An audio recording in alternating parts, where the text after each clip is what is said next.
Halo, selamat belajar anak-anakku sekalian dimanapun Anda berada.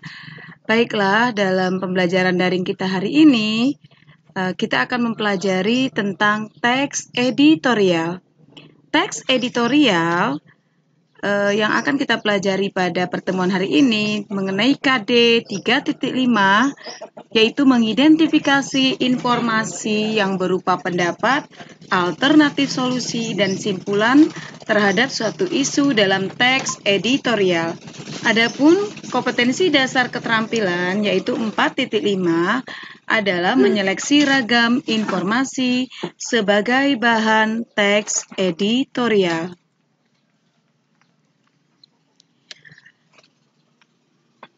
Pembelajaran kita pada hari ini dimulai dengan pengertian, ciri-ciri, dan sifat teks editorial. Kemudian kita juga akan memahami tentang informasi dalam teks editorial, serta nantinya kita akan memahami tentang ragam informasi dalam teks editorial.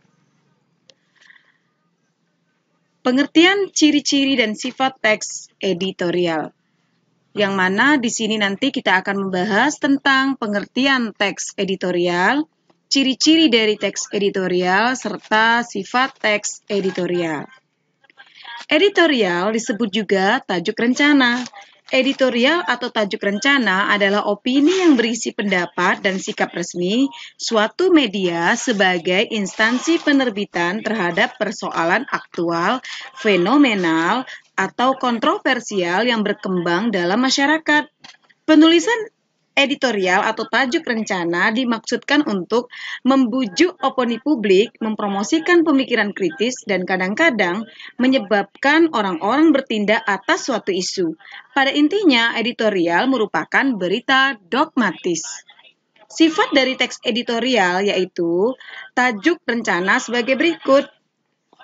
Yang pertama dikatakan sebagai krusial dan ditulis secara berkala, tergantung dari jenis terbitan media. Kemudian, tajuk rencana atau editorial itu berisi tentang menyikapi situasi yang berkembang dalam masyarakat luas. Kemudian lagi juga memiliki karakter atau konsistensi teratur kepada para pembaca terkait sikap media massa. Dan yang terakhir juga terkait dengan kebijakan media bersangkutan. Teks editorial atau tajuk rencana pers papan atas memiliki ciri-ciri sebagai berikut. Pertama, hati-hati. Yang kedua, normatif. Yang ketiga, cenderung konservatif.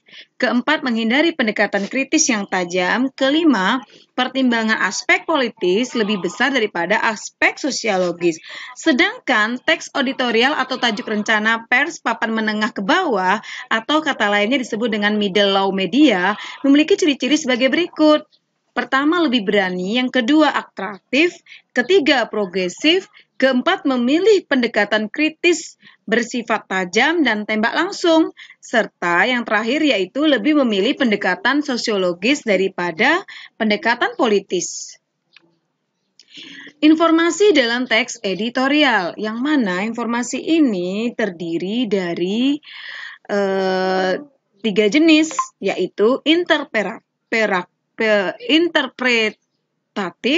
editorial, kontroversial editorial, dan explanatory editorial.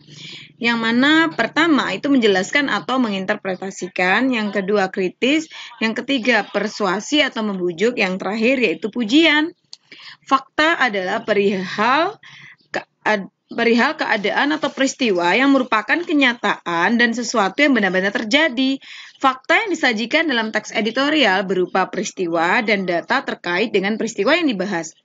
Pendapat atau opini redaksi dalam teks editorial dapat berupa penilaian, kritik, prediksi, ataupun dugaan berdasarkan fakta empiris, harapan dan saran penyelesaian masalah.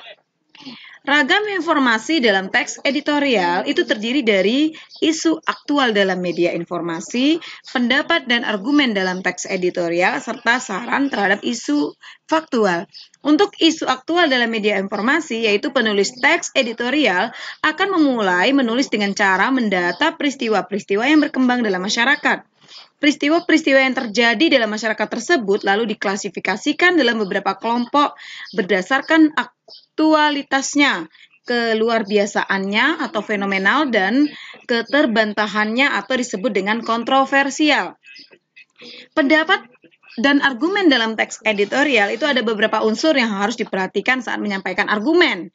Yang pertama, berhubungan dengan masalah yang dibicarakan. Yang kedua, dapat mempercepat permasalahan masalah, penemuan sebab, dan pemecahan masalah. Ketiga, tidak mengulang pendapat yang pernah disampaikan pihak lain. Keempat, disampaikan dengan kata dan kalimat yang tepat. Kelima, disampaikan dengan sikap terbuka dan sopan.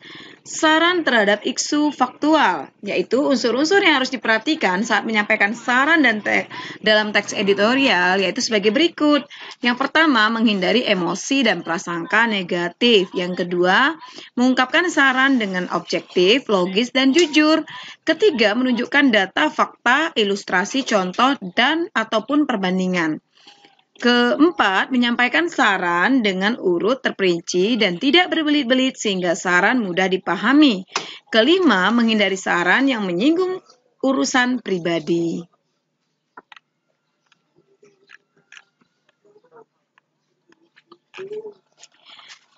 Baiklah, siswa sekalian, mungkin itu saja pembelajaran kita daring hari ini.